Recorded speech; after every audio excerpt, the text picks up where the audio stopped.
¿Qué tal? ¿Cómo están todos? Muy buenos días.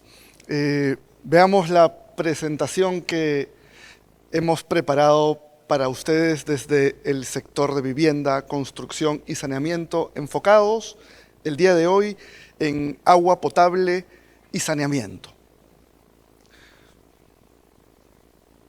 Estas son las brechas que presentamos habitualmente, donde mostramos que 3.15 millones de personas no tienen agua, 7.2 millones de personas no tienen saneamiento, alcantarillado u otra forma de disposición sanitaria excretas. Estamos hablando que 1 de cada 10 personas no tiene agua y 1 de cada 4 no tiene saneamiento. La continuidad, el número de horas de agua al día, está alrededor de 18.5 horas en promedio, lo que esconde casos extremos. Y el tema de calidad también es uno que debería preocuparnos. Tenemos un indicador en este caso que es cloro residual, aunque sabemos que para que el agua sea considerada de calidad debe cumplir los 123 parámetros del Decreto Supremo 031/2010 del Ministerio de Salud. Hay diferencias en el ámbito urbano y rural. Las brechas en agua potable y saneamiento son enormes. Las estimamos en aproximadamente 53.000 millones de soles al día de hoy. Si tuviésemos esa plata y una varita mágica, cerraríamos esa brecha en este momento. No se puede hacer en un año, así que se proyecta. La proyección que tenemos al 2030 es que necesitaríamos aproximadamente 100.000 millones de soles si no se hace nada. Y a esos 100.000 millones de soles habría que agregarle unos 20.000 millones de soles si queremos también asegurar las fuentes de agua y entonces la confiabilidad del servicio. Voy avanzando rápidamente porque a este problema le agregamos otros aspectos que nos congregan el día de hoy, como por ejemplo los cada vez más continuos eventos extremos, variabilidad climática cada vez más continua, cada vez más extrema, que refleja cambio climático. Tenemos un escenario de estrés hídrico. La mitad de las empresas de agua tienen una disminución en su producción y, por ejemplo, en este momento hay un caso bastante importante en la selva amazónica. Tenemos una disminución en la cantidad de agua en Tarapoto. La empresa es EPS San Martín, en ese caso nos ha reportado casos alarmantes. Si uno ve el río Cumbasa, lo ve prácticamente seco. Y eso es bastante poco habitual para selva amazónica. Tenemos otros varios problemas vinculados a cambio climático, a variabilidad climática, y entonces que nos hacen ver la importancia de medidas como las que se reflejan en lo que les mostraré un poco más adelante como la hoja de ruta de economía circular en agua potable y saneamiento. Hasta ahora hemos trabajado varios aspectos en economía circular en el sector, sin la necesidad hasta este punto de tener instrumentos fuertes que impulsen este aspecto. Han habido casos puntuales muy representativos, la mayoría de ellos, por no decir todos, apoyados por cooperación alemana y cooperación suiza implementada por GIZ a través del ProAgua. ¿En qué se ha concentrado estos casos de éxito? En agua residual la gran mayoría, porque había una habilitación que ahora se ha reforzado para la comercialización de aguas residuales tratadas o crudas. Pero estos casos de éxito que hemos encontrado en Moquegua, o que tenemos en Cusco, o que tenemos en Ayacucho, o que tenemos en Arequipa, son casos que deberían extenderse a todo el país lo antes posible. Avancemos rápidamente esta parte. Hay una sección de antecedentes. Retrocedo. Tenemos antecedentes normativos. En políticas públicas tenemos dos instrumentos importantes que ya reflejan economía circular en el sector de agua potable y saneamiento. Uno es el Plan Nacional de saneamiento 2022-2026 que estamos actualizando en este momento. Otro es la modificación que se hizo a la ley sectorial. El señor ministro lo mencionó hoy más temprano. El decreto legislativo 1280 fue modificado por el decreto legislativo 1620. Este decreto legislativo incluye una serie de aspectos importantes en el sector, entre ellos varios aspectos relacionados a economía circular, como por ejemplo el principio de economía circular que rige desde diciembre del año pasado a todo el sector de agua potable y saneamiento.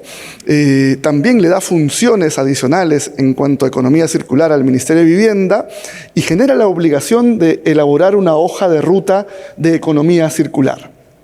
Avanzo rápidamente aquí.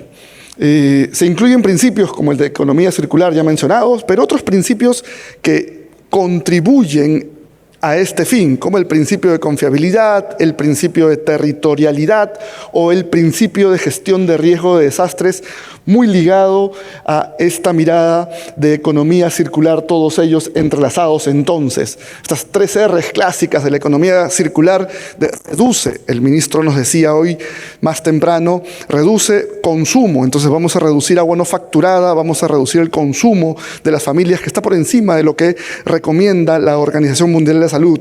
Reusa aguas residuales, se usa una pequeña porción, queremos llevar esto a un siguiente nivel. Recicla, por ejemplo, lodos de este proceso de tratamiento de aguas residuales, pero vamos a ir un poco más allá de aguas residuales. Si bien es cierto, ya existía un articulado que nos permitía, una habilitación que nos permitía la comercialización de subproductos, los casos que se han dado han sido muy pocos. De hecho, el caso emblemático es el caso de Ica con Agrocasa, que es una agroexportadora que le compra agua residual sin tratamiento a la EPS, pone un contrato de 20 años y por eso hay una contraprestación de aproximadamente 30 millones de soles en ese periodo de tiempo, además de la construcción de la planta, además del ahorro que se ha generado la EPS en ese proceso de tratamiento de aguas residuales. Es un ganar-ganar para todos los actores involucrados en este proceso. Pero Agrocasa y Emapica, el ejemplo o el caso, debería extenderse a más EPS a nivel nacional. Necesita impulsarse. Esa normativa tiene ya varios años y no han habido más casos. Entonces necesitamos impulsar este proceso. Y hacia eso vamos. Hay nuevos roles para vivienda, como liderar la planificación de inversiones o, por ejemplo, incentivar la confiabilidad o incentivar o impulsar el reuso de aguas residuales y, en general, la comercialización de subproductos, con una mirada de economía circular, y ahora se los menciono rápidamente. Gestión de riesgo de desastres, entre otros varios aspectos, como nuevas funciones de vivienda. En la hoja de ruta de economía circular que hemos aprobado, esta hoja de ruta de economía circular en agua potable y saneamiento al 2030, se plantean 5 objetivos estratégicos. Uno de ellos, probablemente importante para la base de todo lo que se trabaje, fortalecer la gobernanza, las políticas públicas y las regulaciones circulares en el sector. El segundo objetivo estratégico es fomentar la conservación de las fuentes de agua y los servicios resilientes e inclusivos. Acá quiero hacer una pequeña pausa. Si retrocediésemos esta presentación 6 años atrás, 7 años atrás, de repente 5 años atrás, hablar de conservación de fuentes de agua en el Ministerio de Vivienda, Construcción y Saneamiento no sería algo que incluiríamos. O sea, nos sentimos muy contentos de que tengamos esta nueva mirada. El objetivo estratégico 3 nos dice promover la cultura, el consumo y las buenas prácticas circulares, muy ligado a valoración de los servicios de agua potable y saneamiento. Consumir desproporcionadamente ejerce una presión sobre toda la cadena en el servicio y entonces nos genera un problema desde varias perspectivas. Objetivo estratégico número 4, promover la circularidad del agua, la regeneración del agua, la valoración energética y la recuperación de otros subproductos, o sea, la posibilidad de generar energía, electricidad, a partir de los servicios de agua potable y saneamiento, de toda la cadena de producción en agua potable y saneamiento, es una realidad que supera lo que ya hemos encontrado o lo que tenemos en este momento como experiencias. Hay una experiencia que vamos a ver en un ratito en el panel con el caso de Seda Cusco, una experiencia que debe replicarse, es uno de los casos de éxito que les mencionaba, donde se produce electricidad a partir de la cogeneración del gas que se genera en el proceso de tratamiento de agua residual, que aprovecha Seda Cusco para, en esa cogeneración, generar calor y generar electricidad, pero su autoconsumo. Pero también existe la posibilidad de vender esa electricidad al sistema eléctrico interconectado. No solamente desde el tratamiento de agua residual, sino, por ejemplo, desde la producción de agua potable. Si es que tengo un salto hidráulico, puedo producir electricidad sin ningún problema, y ejemplos de eso en el mundo hay varios. El objetivo estratégico 5, fomentar el mercado, los negocios y la innovación circular. Ese último punto probablemente sea el gran reto que tenemos ahora en el Ministerio de Vivienda, Construcción y Saneamiento. Esta es la hoja de ruta de economía circular que hemos aprobado. 5 objetivos estratégicos, los que les he mencionado, pero 14 líneas de acción. Entonces, líneas de acción en cada uno de estos objetivos estratégicos. Paso rápidamente a hablar de algunos de ellos de modo muy puntual.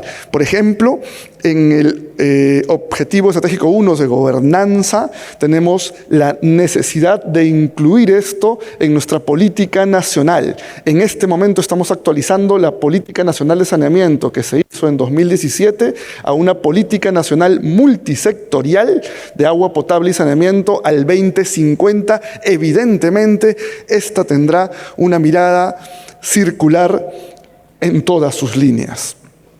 Otro aspecto a mencionar en el objetivo estratégico 2 es en conservación de fuentes de agua y servicios resilientes e inclusivos. Tenemos como una gran experiencia en el sector la aplicación de los merece hídricos, los mecanismos de retribución por servicios ecosistémicos hídricos. 44 EPS en este momento, 46 EPS en este momento tienen una tarifa para la aplicación de merece. A mí me causa mucha alegría ello, porque yo he participado directamente en ese proceso en varias de estas EPS.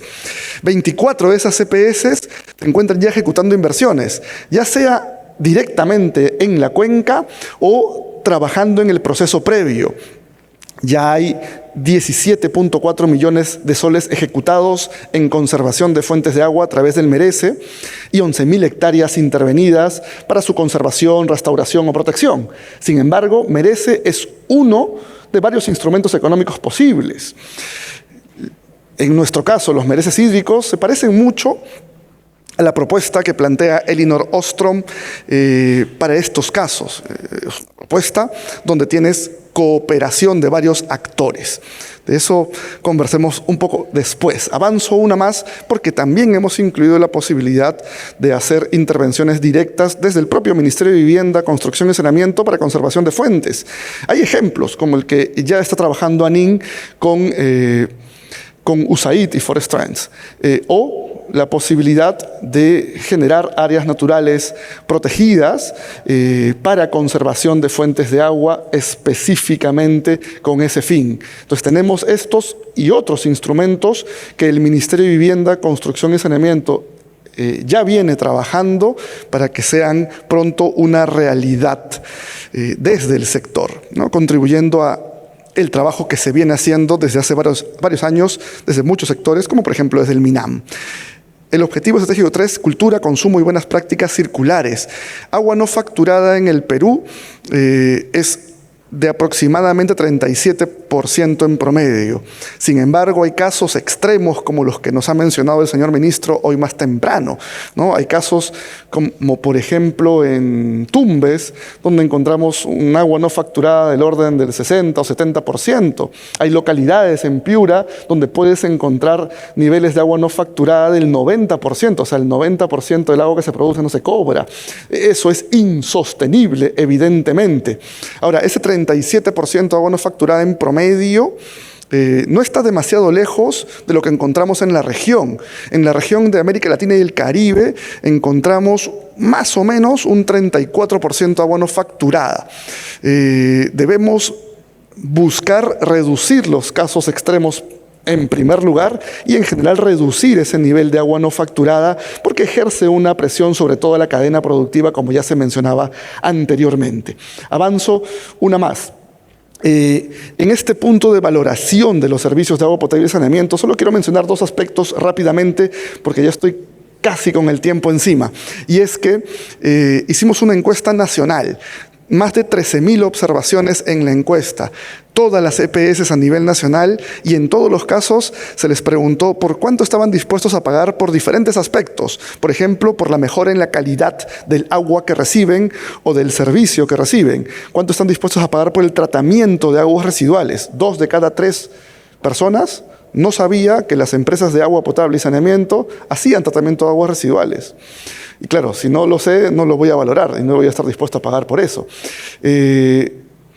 También había una pregunta sobre conservación de fuentes de agua y si estaban dispuestos a pagar por eso. Había una pregunta sobre disponibilidad, si necesitabas más agua o mejor presión o menos cortes del servicio. Había una pregunta también sobre gestión de riesgo de desastres y había una pregunta sobre, una pregunta que a mí me gusta mucho, que es la última, que te preguntaba si estabas dispuestos a pagar para que le lleven agua a la población que no tiene agua en este momento. En ese momento, en un contexto de COVID y reflejando que hay población, la más pobre, que no tiene agua. En todos los casos se encontró una disposición a pagar positiva, en el orden que ustedes ven ahí. Se hicieron 3 preguntas a cada persona, aleatoriamente. En cualquier caso, de cualquier modo como ordenes esto, la disposición a pagar mostraba que al menos estabas dispuesto a pagar por estas mejoras 10 soles, como mínimo, por las mejoras que se muestran, por tratamiento de agua residual o por conservación de fuentes, es la que más nos interesa en este punto, pero los otros aspectos nos interesan en términos generales en el sector. Avancemos una más rápidamente para ya ir cerrando. Hay muchas experiencias en el sector exitosas. No son todas las que quisiésemos. No están en las 50 empresas prestadoras de servicios de agua potable y saneamiento. No están en las 500 o 600 pequeñas ciudades y no están en las 28.000 prestadores del ámbito rural. Están en algunos casos emblemáticos. Tenemos el caso de Petar Omo en Moquegua, donde se usa esta agua residual para el riego, por ejemplo, de cochinilla. O está el Petar San Jerónimo en Cusco, donde mencionaba que se genera electricidad a partir del gas que se produce en el proceso de tratamiento de agua residual. Está el caso de Petar La Enlosada en Arequipa, donde a través de un convenio de largo plazo, Sedapar Arequipa y Cerro Verde acuerdan que Cerro Verde se encargaría del tratamiento de agua residual de la ciudad de Arequipa metropolitana. Pues más o menos el 96% de las aguas residuales son tratadas en esta Petar, que parcialmente se reusa para procesos mineros y el resto se devuelve al río Chili, pero con un nivel de tratamiento bastante importante. Y el último de los casos que menciono, pero no el menos importante, es el caso de Petar Totora en Seda, Ayacucho, donde, por ejemplo, se utilizan paneles solares para el proceso de aireación en el tratamiento de aguas residuales. Entonces, nótese que tenemos varios casos emblemáticos, pero no es suficiente tener 4, 5, 6, 7, 8 casos emblemáticos. Todos los casos deberían tener aplicaciones de este tipo. Les mencionaba la agrocasa como el último punto en este aspecto y solo se los menciono que esto aparece como parte del mercado. En este proceso ha habido apoyo de la cooperación alemana y suiza, les mencionaba yo hace un rato, pero no ha habido un impulso desde el sector, ha habido la habilitación. Lo que queremos es que estos casos se repliquen, no solamente con la habilitación, sino con el impulso que se le está dando a este aspecto en el sector. Un aspecto que debo mencionar es que para la elaboración de la hoja de ruta de economía circular de agua potable y saneamiento al 2030, además de la importante ayuda de la cooperación alemana y suiza, también hemos tenido ayuda muy importante de la Unión Europea. Ahora, rápidamente menciono los objetivos que estamos buscando al 2030 con la hoja de ruta de economía circular. Queremos incrementar en 20% las inversiones con enfoque de economía circular. De hecho, la normativa dice ahora que cuando tú planteas una planta de tratamiento de aguas residuales, lo primero que debes revisar es el reuso. Y si no es posible o no es posible en su totalidad, recién vas a ver opciones de vertimiento. Entonces, es una mirada diferente a la que existía. Reutilizar el 20% del agua residual proveniente de las PETAR, ahora el porcentaje está en alrededor del 5%, entonces incrementar esto 4 veces.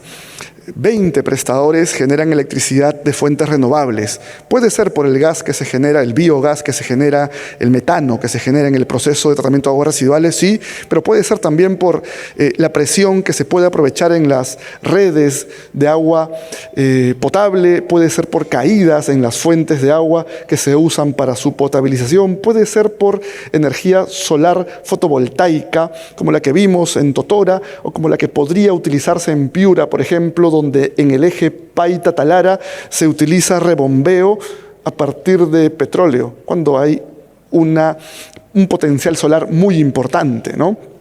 Hasta el 50% de los prestadores adoptan prácticas circulares, 40 prestadores realizan acciones de conservación de sus fuentes de agua y se aprovecha el 15% de los biosólidos en agricultura y recuperación de suelo.